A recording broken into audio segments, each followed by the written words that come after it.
So I'm working here with Lucy, and I wanted to show you what we call door work. So it's like visitor, Charlie, settle down. It's like visitor at the home, and I'm gonna put a lot of notes in your report card. Charlie, stop. Thank you. But what you're gonna really wanna be focusing on is the jumping element, right? So it's gonna start, we've broken down visitors in the home into 3 phases. The first phase starts with your dog on leash. Okay, you're an obsessive water drinker.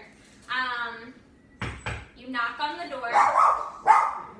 Your dog barks like the other dog did. Obviously, it's a glass door, so, you know, that's not fooling anybody. Hey, quiet. Hey, oh, did I say quiet? So then what you do is, when you hear a knock on the door, or your dog hears a knock on the door, you're going to direct your dog to go to the crate.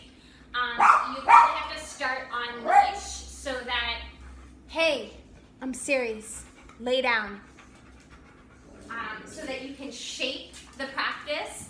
So you're going to start with your dog on leash to shape the practice, go into your crate, wonderful, you close the door, you open this door, you pretend to be talking to someone. Hello, nice to see you.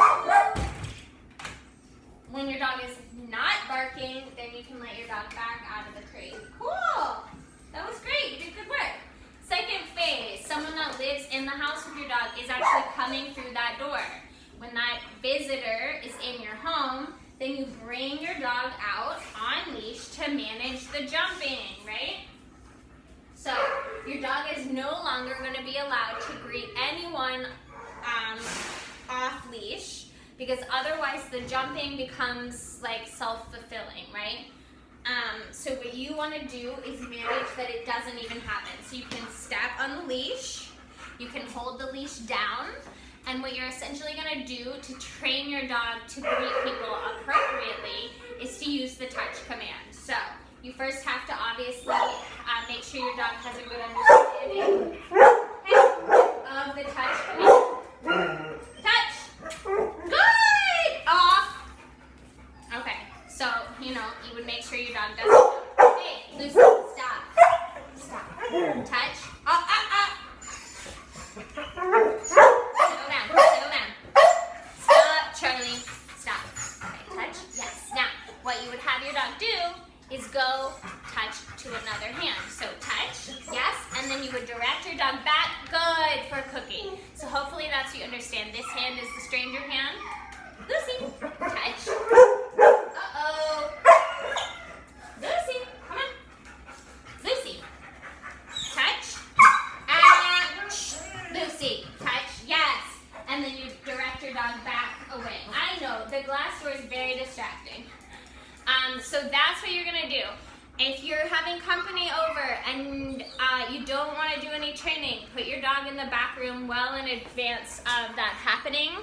If you do want to bring your dog out to meet people, it's on leash so that you can keep your dog low, you can manage and direct your dog. That way she learns just through habit and practice that jumping is not acceptable. Now, if she does a lot of jumping with you, I don't like to encourage jumping usually, but I just want to show you. Hi, Lucy. Lucy, let's see if you're going to do it. Just because I'm talking nice to you. Lucy, I'm talking to you. Lucy, Magoosie. Hey, Magoosie, come here. Whoop. Hi, hi, hi. So you can try sort of like hip checking, which I did a little bit. And then once she's down, good off. That's a good off. Very good. All 4 paws are on the floor. Now another technique you could do, I'm gonna pan the camera here, is to train her up and then off. So, Lucy, up, good dog, good, off, all 4 paws are on the floor, off, good, off, good, off. So that's another technique you can use to train her, that off means all 4 paws are on the floor.